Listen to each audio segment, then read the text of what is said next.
Hello everyone, today we'll be discussing about diseases of dental pulp.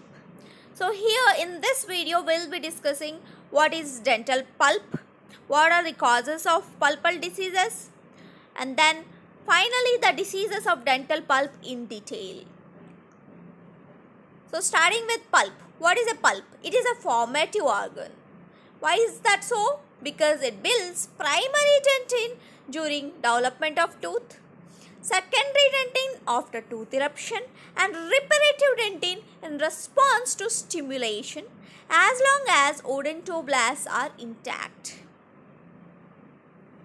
So this is the pulp which is present in the center of the tooth. This is the dentin and this is the enamel.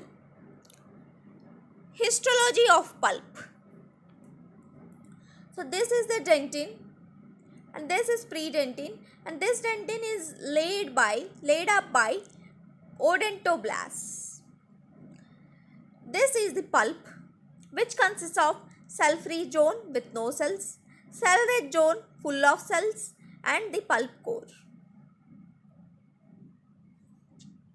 Now coming to causes of pulpal diseases. It could be physical, chemical, or bacterial. Physical consists of mechanical, thermal, and electrical. Mechanical like trauma by accidents or iatrogenic dental procedures, pathological wear, cracked tooth syndrome or parodontalgia. Thermal from heat of the cavity preparation, exothermic heat from setting of the cement, conduction of the heat or cold through deep fillings, electrical like galvanic current from dissimilar metallic fillings, chemical like erosion, bacterial like toxins associated with caries, direct invasion of the pulp from caries, or microbial colonization in the pulp by blood-borne microorganisms. So we will be starting with mechanical injury. Number 1 is trauma. This trauma may be due to violent blow to the tooth during a fight or during an accident. Also may be due to habits such as opening of bobby pins with teeth or nail biting habits which might cause pulpal injury. So due to traumatic injury, there is a crown fracture in maxillary central incisor. Here incisal notching is seen due to nail biting habit. Pathological wear. Pulp may also become exposed. Pulp may also become exposed or nearly exposed by pathological wear of the teeth. This could either be adhesion, abrasion, bruxism, and abfraction. Adhesion. In this diagram, we can note that the occlusal surface of the teeth are adhered, hence there is pulpal exposure. Now the patient would feel sensitivity due to exposure of the pulp. Abrasion. This is seen in the cervical area which also exposes the pulp, hence patient feels sensitivity. Bruxism. Frequent grinding of teeth results in this condition. It could be daytime or nighttime grinding of teeth. Iatrogenic causes of dental injury like accidental exposure of the pulp during removal of the carious tooth structure, or maybe due to rapid tooth movement during orthodontic treatment, or rapid separation of the teeth by means of mechanical separators, or also use of pins for mechanical retention of amalgam restoration. As you know, for additional mechanical retention in amalgam restoration, we use pins. They might also cause dental injury to the pulp. Cracked tooth syndrome. It denotes an incomplete fracture of the vital pulp of a teeth. This fracture involves enamel, dentin, and often dental pulp. Clinical feature: incomplete vertical fracture, often involving pulp, as you see in this diagram. Vertical fracture, often involving pulp.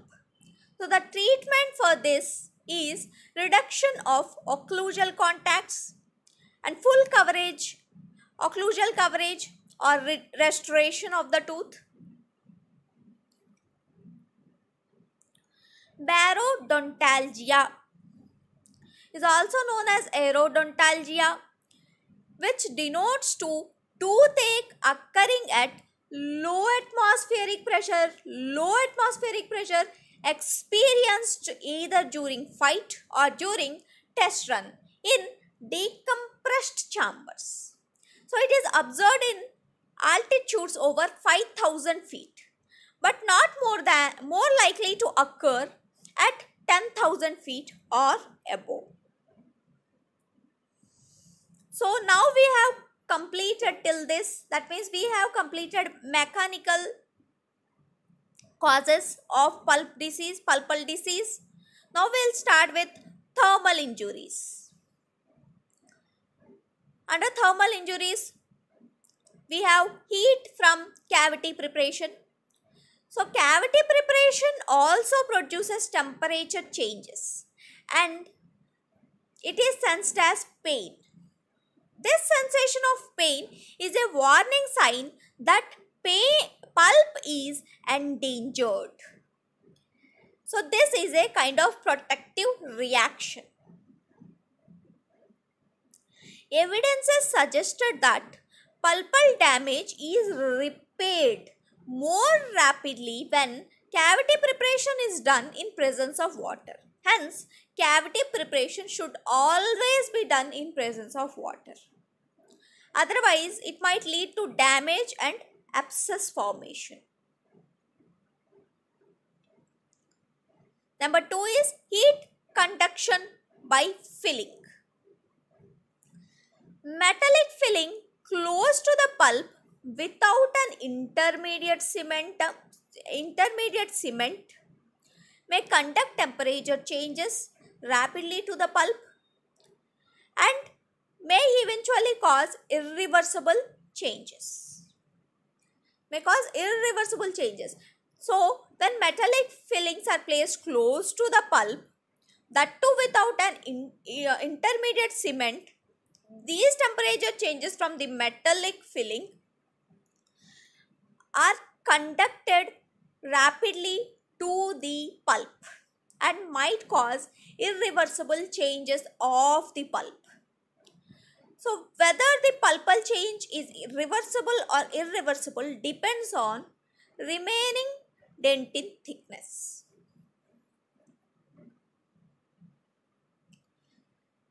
Frictional heat during polishing. Polishing procedures might also cause a transient and reversible damage, to the pulp. Hence have to be executed properly. The pulp responds to both hot and cold stimuli that is perceived only as pain.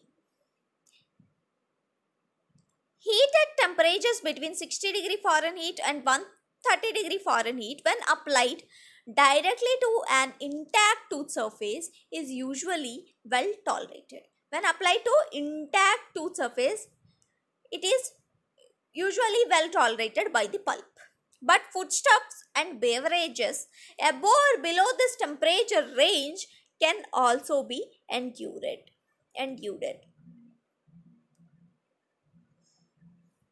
We have completed till this. We'll start with chemical injuries.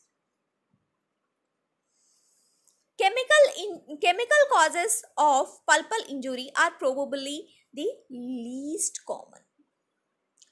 The key factors determine pulpal reaction to restorative material are acidity, that means the pH of the material, heat generated during the setting reaction, absorption of the water, remaining dentin thickness, poor marginal adaptation which would lead to bacterial leakage.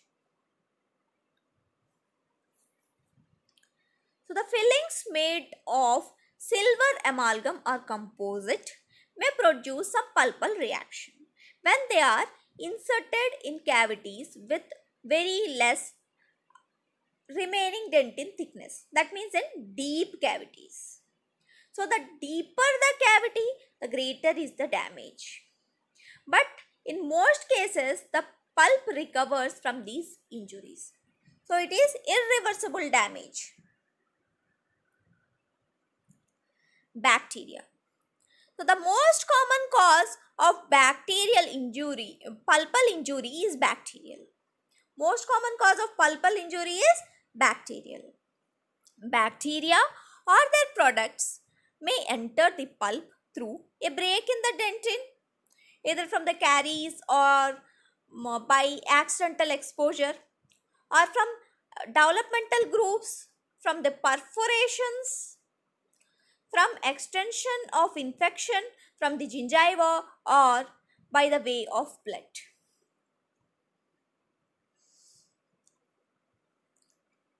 So the presence or absence of the bacterial irritation is the determining factor in pulpal survival. Because once the bacteria has invaded the pulp, the damage is almost always irreparable. So this would cause irreversible pulpal damage.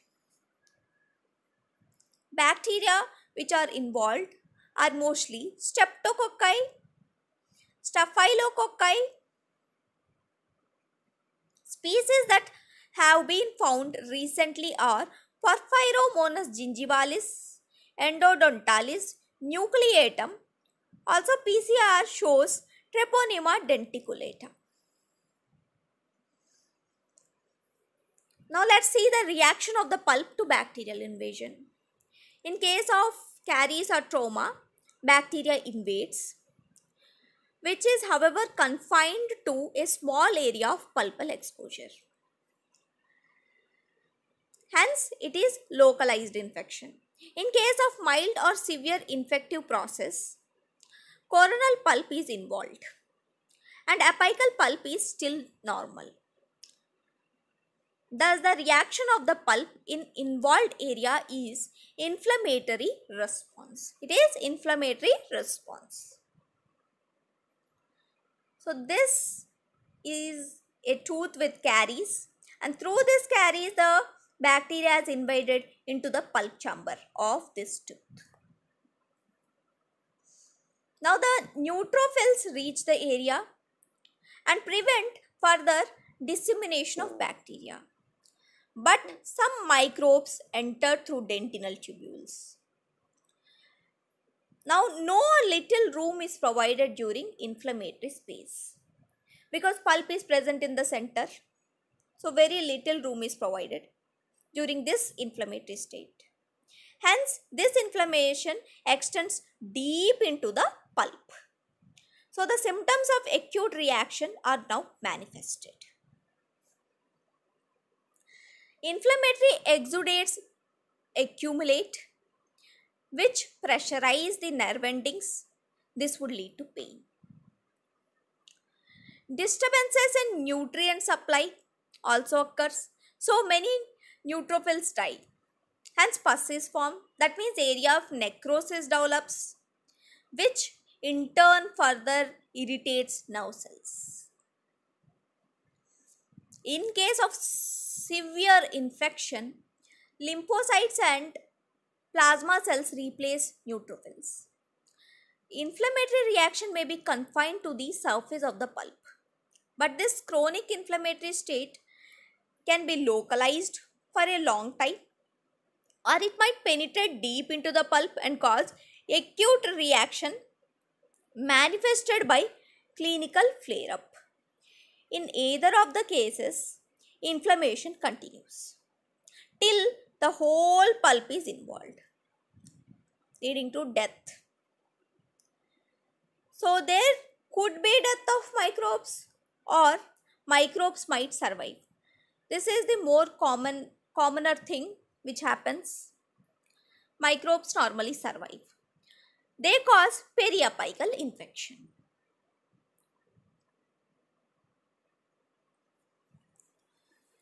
So now we'll be discussing about diseases of the pulp.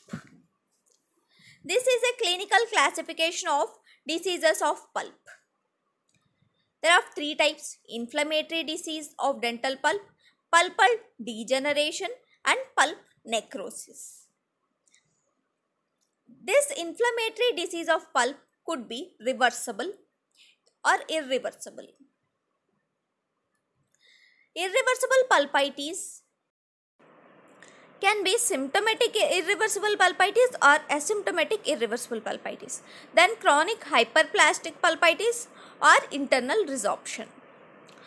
Pulp degeneration can be calcific degeneration, which is radiographic diagnosis, or atrophic degeneration, which is histopathologic diagnosis, or fibrous degeneration. Then pulpal necrosis. This is the sequelae of pulpal disease. Normal pulp in presence of noxious stimuli causes inflammation. Initially, this inflammation is reversible.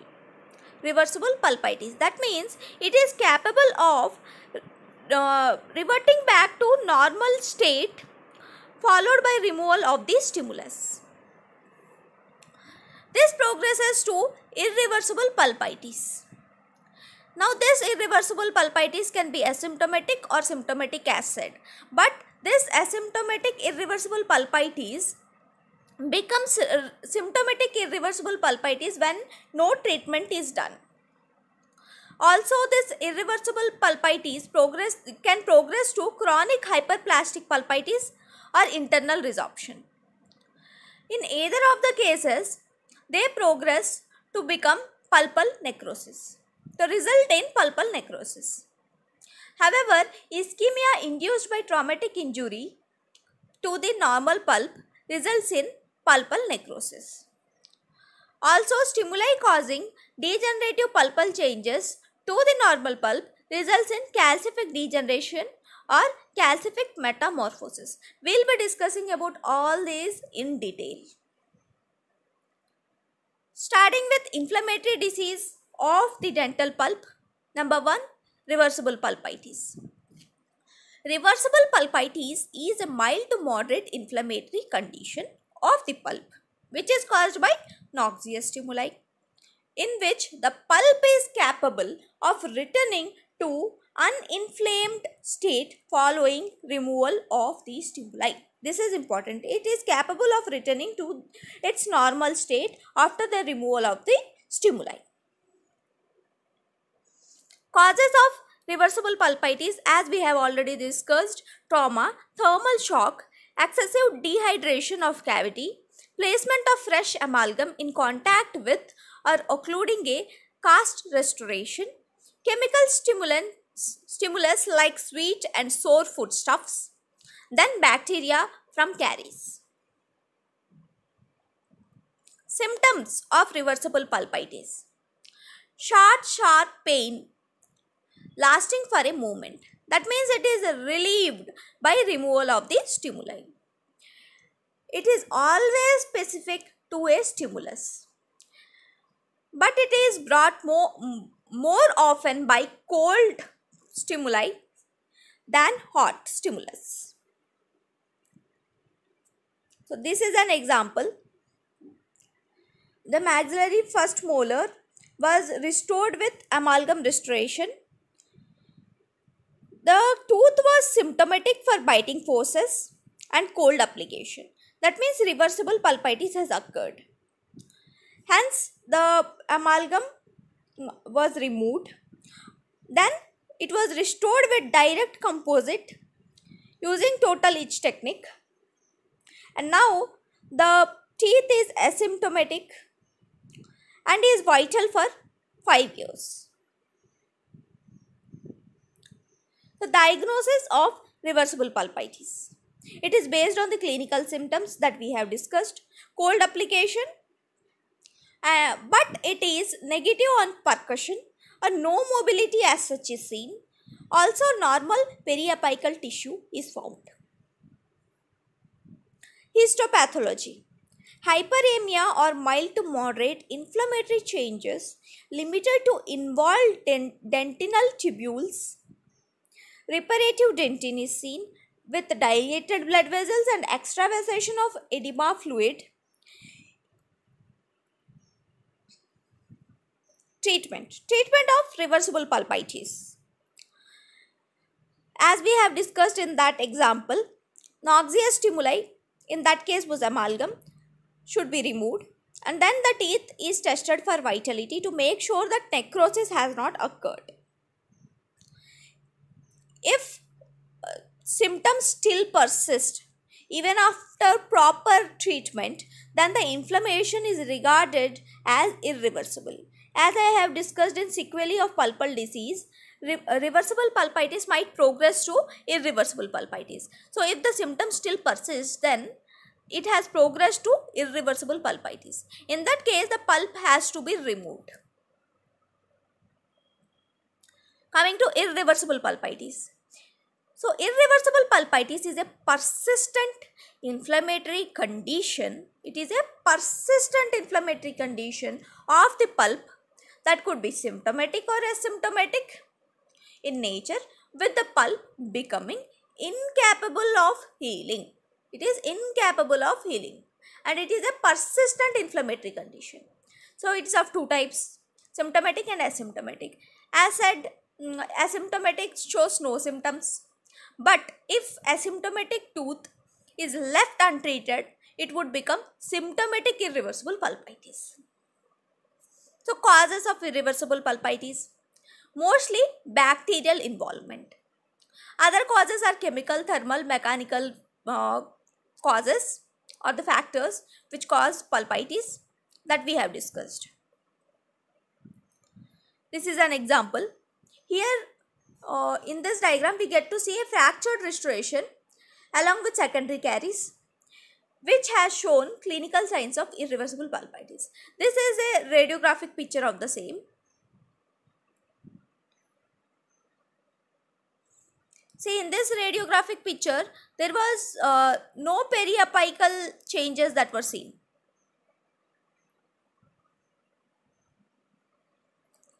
Symptoms of irreversible pulpitis. Nature of the pain. Pain is sharp, piercing or shooting pain, which is aggravated, and it is definitely painful in response to thermal stimulus. So this pain can either be or a combination of these four things: spontaneous pain, continuous, lingering, nocturnal, that means pain during night time that keeps patient awake. However, this teeth with irreversible pulpitis is negative to percussion. Patient might also complain of postural pain.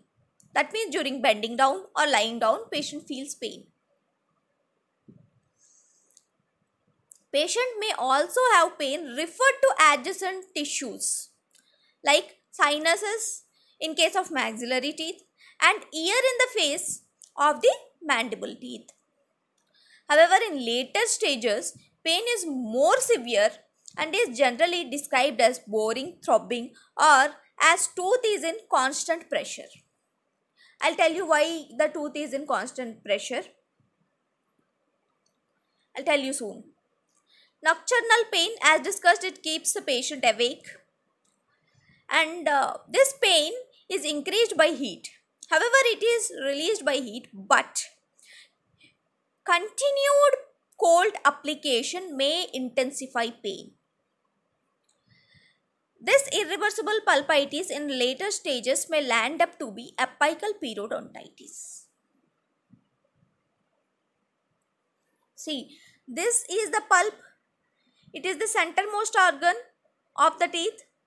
This is the dentin. So the inflammation that has occurred here has no space to escape. Only way of escape is through apical foramen. So there is pressure that is felt within the teeth. So the teeth is in constant pressure. Also, it would cause pain because it affects these nerve endings that are present, pressurizes those nerve endings, which leads to pain. Diagnosis of irreversible pulpitis. Radiograph may show exposure of the pulp, as we have seen in that diagram. Caries under filling, threatening the integrity of the pulp, but no periapical changes are seen. Treatment for such cases is pulpectomy. Treatment is simply pulpectomy. This is the summary of our discussion about inflammatory diseases of pulp, that is reversible and irreversible pulpitis. Now coming to chronic hyperplastic pulpitis. We are still in inflammatory diseases of the dental pulp. We are still discussing that part. So this chronic hyperplastic pulpitis is also known as pulp polyp. It is a productive pulpal inflammation due to an extensive caries exposure of a young pulp.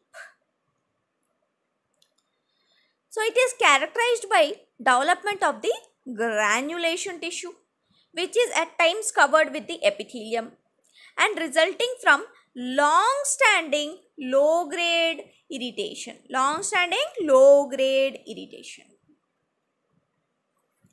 Causes of pulp polyp.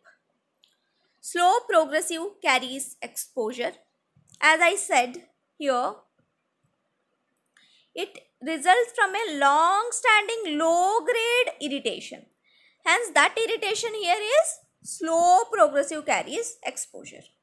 Now, mechanical irritation from chewing and bacterial infection might also be a cause. This is mostly seen in case of children or in young adults.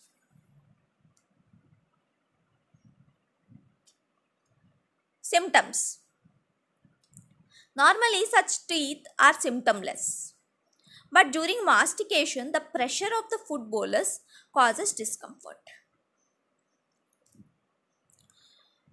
I'll show you a diagram. See, this is a pulp polyp. This interferes during mastication and interferes with occlusion, which causes discomfort to the patient. Diagnosis. The appearance of polypoid tissue, that is reddish fleshy pulpal mass, which fills most of the pulp chamber of the cavity or even extends beyond the tooth, as we have seen in the diagram. This polypoid mass is less sensitive than normal pulp. That means cutting of this tissue doesn't produce pain, but only if the pressure is transmitted to the apical end of the pulp, it leads to pain. However, this tissue bleeds very easily and definitely interferes with occlusion. This is the diagram. Treatment of pulp polyp. If the teeth can be restored, then pulpectomy is performed. That means the pulp is removed using procurate or spoon excavator. Then bleeding is controlled by applying pressure. Now the pulpal tissue is completely removed. Temporary dressing is then done,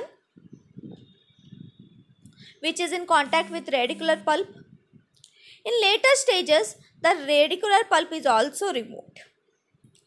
However, single visit pulpectomy can also be performed. Internal resorption. This is also an inflammatory disease of dental pulp. Resorption is defined as conduction associated with either a physiologic or pathologic process which results in loss of dentin, cementum or bone. So, this internal resorption is a idiopathic, slow or fast, progressive resorptive process occurring in dentin of pulp chamber or in root canals of the teeth, which occurs in dentin of the pulp chamber or in the root canals of the teeth. Causes of internal resorption. They are unknown but are often associated with trauma. As I have discussed here in this case, it is a idiopathic. Cause is not known. Symptoms of internal resorption. Mostly the teeth is asymptomatic. Most common teeth involved is maxillary anterior. Pink spot. Pink spot is seen in case of internal resorption. That means in crown of the tooth with internal resorption, reddish area is seen, which is called pink spot. The reddish area represents the granulation tissue showing through resorbed area of the crown. In this diagram you can note that. It is mostly a radiographic finding. Also pink teeth can be seen clinically. Diagnosis. So routine radiographic examination. In routine radiographic examination, it can be diagnosed. Also, if a pink spot is seen, then it can be diagnosed to be internal resorption. Many people get confused between external resorption and internal resorption. Internal resorption is more extensively seen in pulpal walls than on the root surface, as you see in this diagram. Hence, it can be differentiated from external resorption. See, this is internal resorption. Treatment of such teeth. Removal of the pulp stops the defect. The pulp should be removed immediately because it stops the defect. Now, mineral trioxide aggregate is recommended to repair the defect. When this repair is complete, the canal with the defect is obturated with plasticized gut aperture. It is obturated with plasticized gut aperture. Pulp degeneration. So, this pulpal degeneration is mostly seen in case of old people. Causes. It causes as a result of persistent mild irritant in the teeth of young or in calcific degeneration of pulp. It is not related to caries or infection. It is not related to caries or infection. Symptoms. Initially, no discoloration is seen and the pulp is normal to thermal test. Later, discoloration occurs and teeth doesn't respond to stimulation. Number 1 in pulpal degeneration is calcific degeneration. As we have discussed, it is a radiographic diagnosis. In this, a part of the pulpal tissue is replaced by a calcific material like pulp stones or dentricles. So, the calcification is normally present in the pulp chamber. When the calcific degeneration of the complete pulpal space occurs as a result of traumatic injury, it is known as calcific metamorphosis.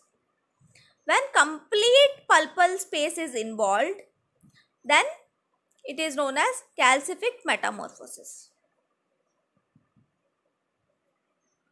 Treatment of calcific degeneration.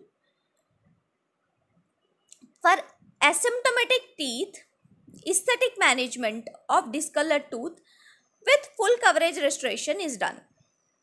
Whereas in case of symptomatic teeth, endodontic therapy is performed. We need to remember that endodontic therapy is not recommended unless the teeth is symptomatic. See here. Complete obliteration of the pulpal space is seen in this maxillary central incisor following trauma. So this is calcific metamorphosis that is seen. Number 2, atrophic degeneration. So this is a histopathologic diagnosis. Here fewer stellate cells are present, intercellular fluid is increased and pulpal sensitivity is less. We need to note that the reticular atrophy is an artifact. It looks similar to atrophic degeneration, but it is an artifact which is produced by delay in fixative agent in reaching the pulp. Fibrous degeneration. Cellular elements are reached by fibrous connective tissue. Cellular elements are reached by fibrous connective tissue in this case. So the root canals have characteristic leathery fiber appearance and tooth shows no symptoms. Coming to necrosis of pulp. That means death of pulp. This could be partial or complete. We have discussed about this. That means following inflammation, death of the neutrophils happen, due to which necrosis occurs.